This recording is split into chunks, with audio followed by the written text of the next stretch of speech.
안녕하세요. 6월 13일입니다. 한우리 묵상표를 따라서 잠언을 묵상하고 있는데요. 부르신 이의 일이란 제목으로 묵상을 하려고 합니다. 잠언은 삶의 지혜를 주는 지혜서입니다. 율법서와는 다른데요.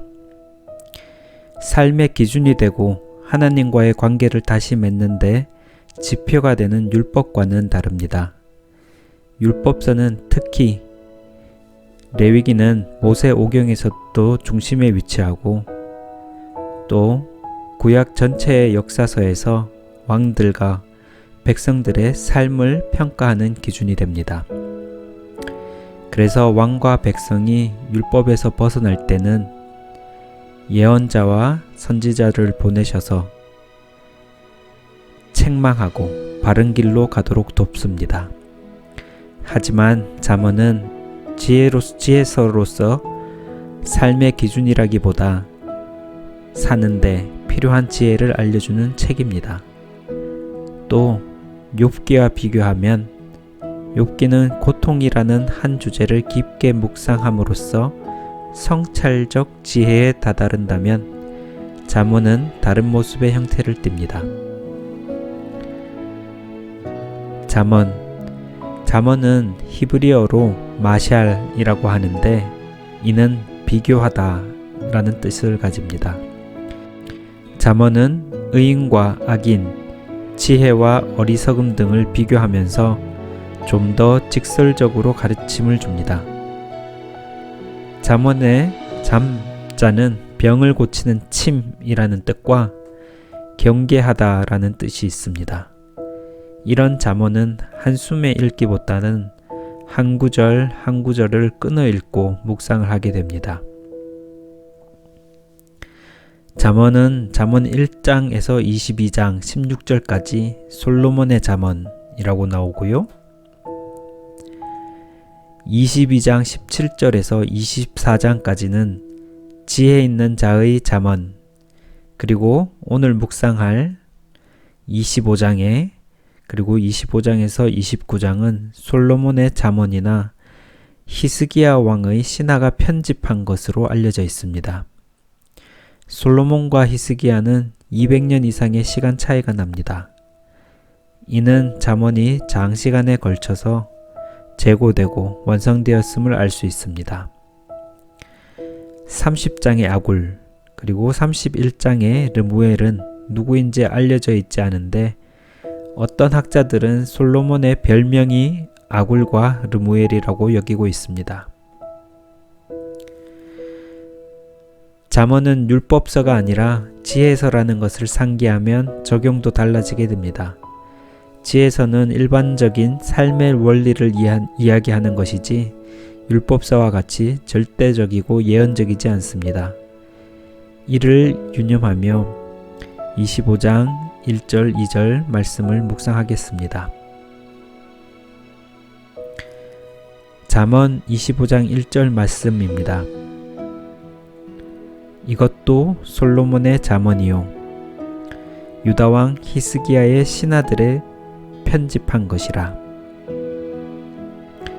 쉬운 성경에서는 이것들도 솔로몬의 잠언으로서 유다왕 히스기야의 신하들이 모은 것입니다 라고 되어 있습니다. 히스기야 왕 때라는 시점을 생각해 볼 필요가 있습니다.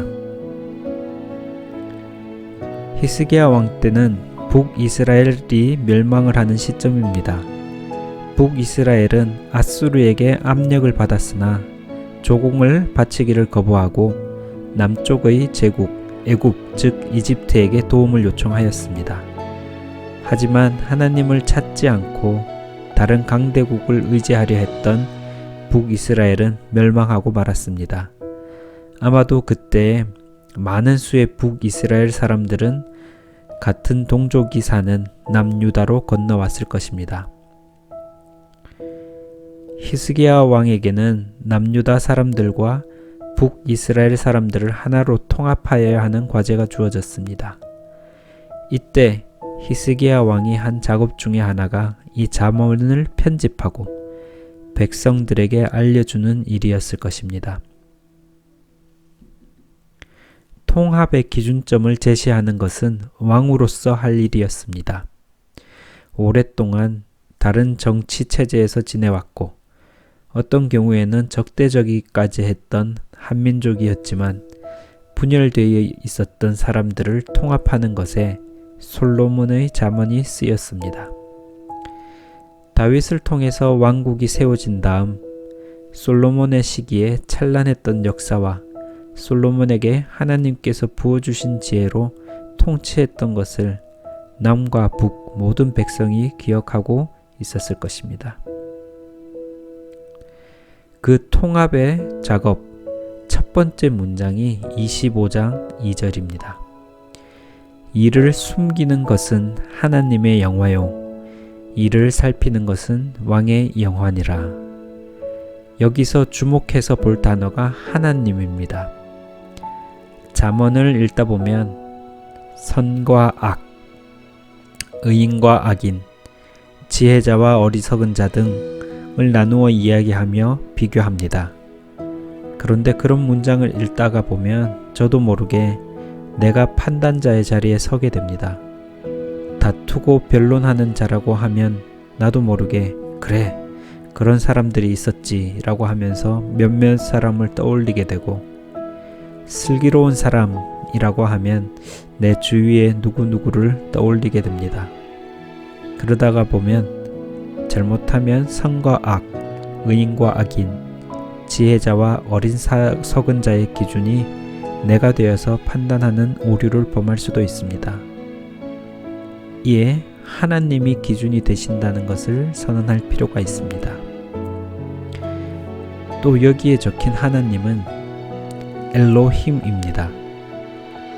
하나님을 여러 이름으로 부르지만 가장 많이 부르는 이름이 엘로힘과 야훼가 가장 많이 쓰입니다. 지금 이렇게 말하면서도 하나님의 이름을 함부로 말을 할 수 있는가라는 생각에 제 마음이 있는데요.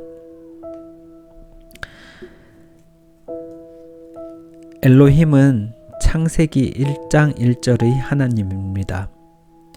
천지를 창조하신 하나님이십니다. 창세기 1장 1절에 태초에 천지를 하나님이 창조하시니라 라고 되어 있습니다. 전 우주적이고 보편적인 하나님이십니다. 여기서 보편적이라는 것은 모든 사람들에게, 모든 만물에게 그들이 하나님을 인정을 하든지 안 하든지 존재하시는 하나님이십니다. 반면 야훼 하나님은 인간과의 관계를 나타낼 때 쓰여졌습니다. 모세를 떨기나무에서 만나실 때 야훼 하나님으로 쓰인 것이 유명합니다. 출애굽기 3장 4절에 여호와 야훼께서는 모세가 가까이 접근해 오는 것을 보시고 떨기나무 가운데서 모세야 모세야 하고 부르셨다 라고 되어 있습니다. 하나님께서 택하신 백성과 관계를 표현할 때 그리고 그들을 인도해내신 하나님을 이야기할 때 야훼가 쓰입니다. 또 창세기 1장의 창조 이야기에서는 첫째 날, 둘째 날 등 창조 순서를 선언적으로 이야기합니다. 이때는 엘로힘으로 쓰였습니다. 하지만 창세기 2장에 사람에게 생명을 불어넣으시는 장면을 서술할 때에는 야훼 엘로힘 이렇게 두 이름을 붙여서 함께 쓰입니다. 아마도 히스기야의 편집자들은 엘로힘 하나님을 첫 문장에 써서 보편적이고도 전 우주적이신 하나님을 북이스라엘과 남유다 백성들의 통합의 기준점으로 나타냈을 것입니다.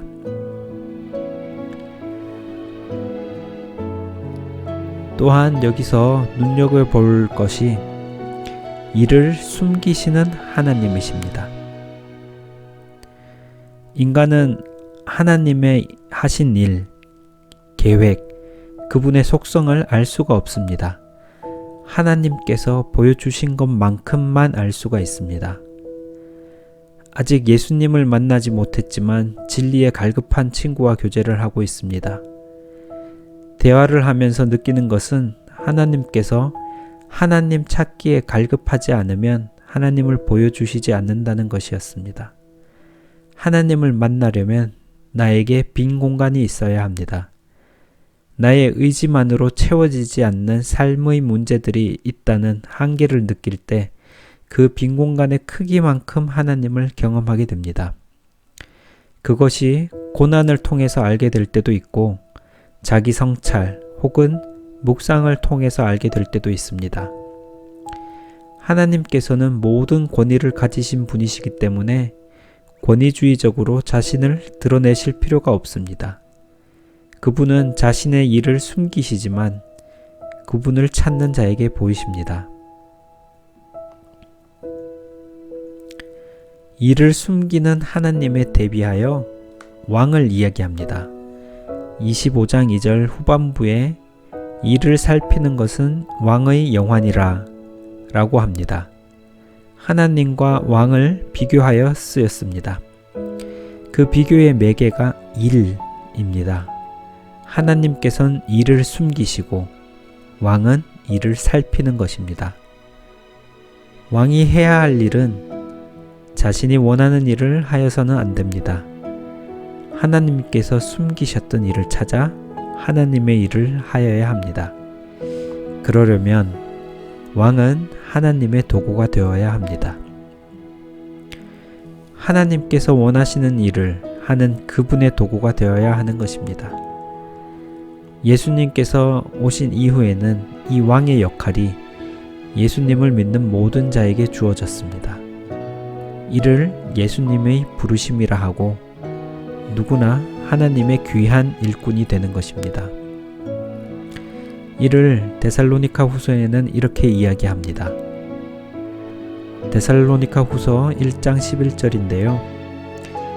우리는 여러분을 위해 항상 기도합니다. 여러분을 부르신 하나님의 뜻대로 믿음 안에서 그분의 능력을 힘입어 더욱더 선한 일을 많이 할 수 있도록 기도합니다. 이 일을 잠언 25장 2절에서는 영화, 곧 영광이라고 표현합니다. 히스기야 왕은 분열됐던 어수선한 백성들을 통합해야 하는 시기에 하나님을 기준으로 하는 잠언을 편집하였습니다. 오늘 우리에게도 여러 상황으로 마음을 다잡을 수 없는 상황에서 하나님께서 주시는 일이 무엇인가를 잠언 25장 1절 2절을 통하여 찾을 수 있기를 기도합니다. 기도하시겠습니다. 천지를 창조하신 하나님 아버지, 저희에게 오늘 하루를 주셔서 감사합니다. 하나님께서 숨기신 하나님의 계획, 하나님의 속성을 조금 더 깨닫고 더 경험하는 하루가 되게 하여 주십시오. 하나님, 저희가 무언가를 판단할 때 저의 생각보다 정의로우신 하나님을 먼저 생각할 수 있도록 도와주십시오. 코로나의 전파가 줄어들게 해주셔서 감사합니다. 저희 성도님들 모두 건강하게 지켜주시고 자라나는 자녀들이 가치관이 하나님을 믿는 신앙의 뿌리가 박히도록 하여 주십시오. 오늘의 삶에서도 안식을 찾게 하여 주시고 저희의 부족함은 하나님으로만 채워짐을 알고 하나님께 더 갈급하게 하여 주십시오. 오늘 하루도 주님의 풍성한 은혜를 경험하기를 기도합니다. 예수님 이름으로 기도합니다. 아멘.